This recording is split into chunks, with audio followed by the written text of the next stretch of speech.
é um médico, Lucas, e o faz com a precisão de um clínico. O suar sangue, ou hematidrose, é um fenômeno raríssimo. É produzido em condições excepcionais.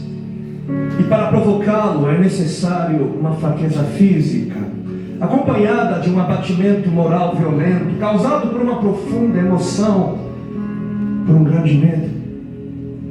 O terror, o susto, a angústia terrível de sentir-se carregando todos os pecados dos homens devem ter esmagado Jesus.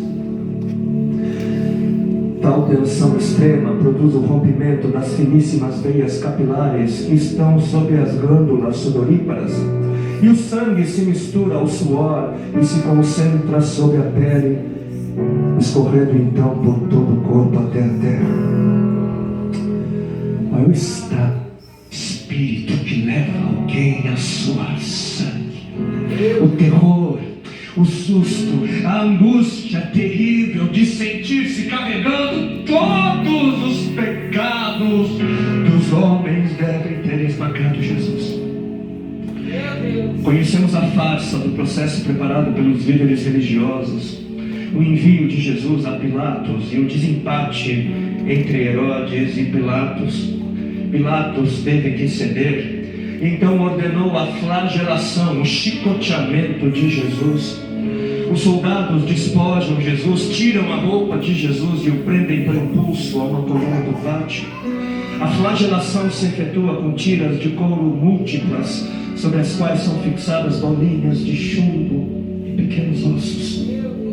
Os carrascos devem ter sido 2, um de cada lado e de diferente estatura, e golpeiam com chibatadas a pele já alterada por milhões de microscópicas hemorragias do suor de sangue. A pele se dilacera e se rompe, o sangue expira. A cada golpe Jesus reage em um sobressalto de dor. As forças se esvaem, um suor frio lhe impregna a fronte, a cabeça gira em uma vertigem de náusea, calafrios lhe correm ao longo das costas. Se não estivesse preso no alto pelos pulsos, cairia em uma poça de sangue. Depois o escárnio da coroação, com longos espinhos mais duros que os de acácia. Os algozes entrelaçam uma espécie de capacete e o aplicam sobre a cabeça de Jesus. Os espinhos penetram no couro cabeludo, fazendo-o sangrar, e os cirurgiões sabem o quanto sangra o couro cabeludo. Pilatos, depois de ter mostrado aquele homem dilacerado à multidão feroz, o entrega para ser crucificado. Colocam sobre os ombros de Jesus o grande braço horizontal da cruz, que pesa uns 50 quilos. A estaca vertical já está plantada sobre o calvário. Jesus caminha com os pés descalços pelas ruas de terreno irregular, cheia de pedregulhos. Os soldados o puxam com as cordas. O percurso é de cerca de 600 metros. Jesus, fatigado, arrasta um pé após o outro, frequentemente cai sobre os joelhos e os seus ombros estão cobertos de chagas, de ferimentos. Quando ele cai por terra, a viga lhe escapa, escorrega e lhe estoura o dorso. Sobre o Calvário tem início a crucificação. Os carrascos despojam o condenado, tiram a roupa do condenado, mas a sua túnica está colada nas chagas, nos ferimentos, e tirá-la produz dor atroz. Quem já tirou uma atadura de gás e de uma grande ferida percebe do que se trata.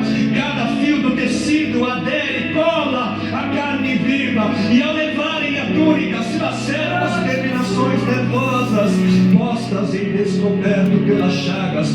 Os carrascos dão um puxão violento, e há o risco de toda aquela dor provocar uma síncope. Mas ainda não é o fim. O sangue volta a escorrer. Jesus é deitado de costas. As suas chagas se incrustam de pequenos elementos. Depois entramos sobre o braço horizontal da cruz. Os algozes tomam as medidas. Com uma broca é feito um furo na madeira para facilitar a penetração dos pregos. Os carrascos pegam um prego, um longo prego, apoiam-no sobre o pulso de Jesus e com um golpe certeiro de martelo o plantam e o rebatem sobre a madeira. Jesus deve ter contraído o rosto assustadoramente, o nervo mediano foi lesado. Pode-se imaginar aquilo que Jesus deve ter provado: uma dor lancinante, agudíssima, que se difundiu pelos dedos, espalhou-se pelos ombros, atingindo o cérebro. A dor mais insuportável que um homem pode provar, ou seja, aquela produzida pela lesão dos grandes troncos nervosos, que provoca uma síncope e faz perder a consciência. Mas em Jesus não. O nervo é destruído só em parte, e a lesão do tronco nervoso permanece em contato com o prego. E quando o corpo for suspenso na cruz, o nervo se esticará fortemente como uma corda de violino esticada, e a cada solavanco, a cada movimento, vibrará, despertando dores dilacerantes. Elevam a Jesus. Os ombros da vítima esfregam dolorosamente sobre a madeira áspera. As pontas cortantes da grande coroa de espinhos penetram o crânio. A cabeça de Jesus inclina-se para frente, uma vez que o diâmetro da coroa o impede de apoiar-se na madeira. Cada vez que o mártir levanta a cabeça, recomeçam pontadas agudas de dor. Pregam-lhe os pés. Ao meio-dia, Jesus tem sede. Não bebeu desde a tarde anterior e estava desidratado pela perda de tanto sangue. Seu corpo é uma máscara de sangue. A boca está semi-aberta e o lábio inferior começa a pender. A garganta seca lhe queima, mas ele não pode engolir, tem sede. Um soldado lhe estende sobre a ponta de uma vara uma esponja com bebida ácida de uso entre os militares.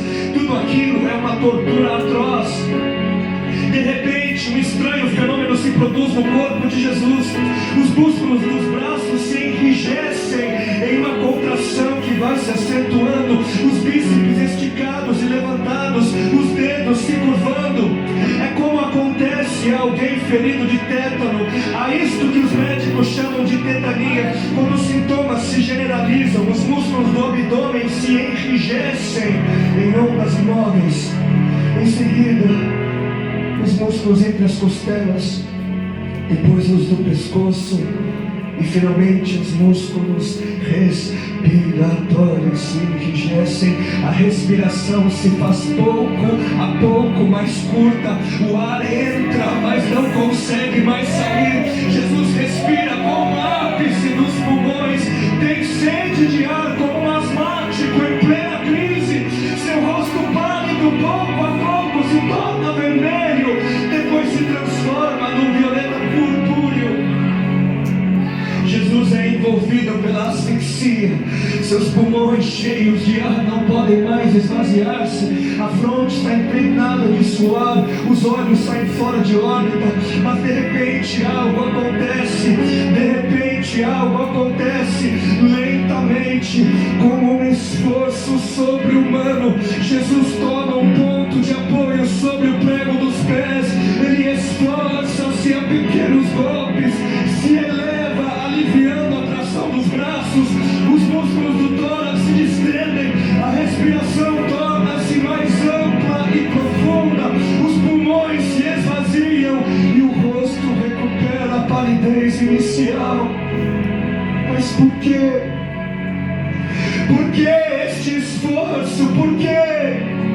Porque Jesus quer bradar: Pai, perdoa-lhes porque não sabem o que fazem.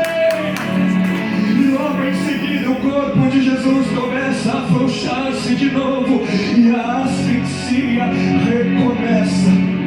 Foram transmitidas 7 frases pronunciadas por ele na cruz, e cada vez que quer falar ele deverá elevar-se, tendo como apoio o prego dos pés.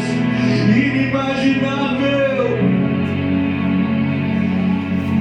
Atraídas pelo sangue que ainda escorre e pelo coagulado, enxames de moscas unem ao redor do seu corpo, mas ele não pode enxotá-las.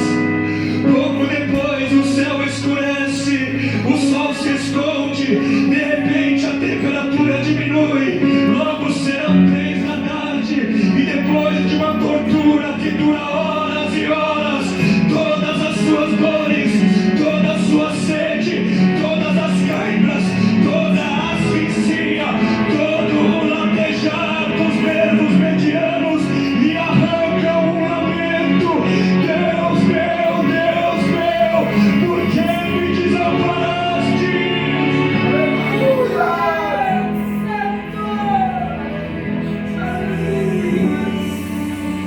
Jesus grita: está consumado. E em seguida, num grande brado, diz: Pai, nas tuas mãos entrego o meu espírito.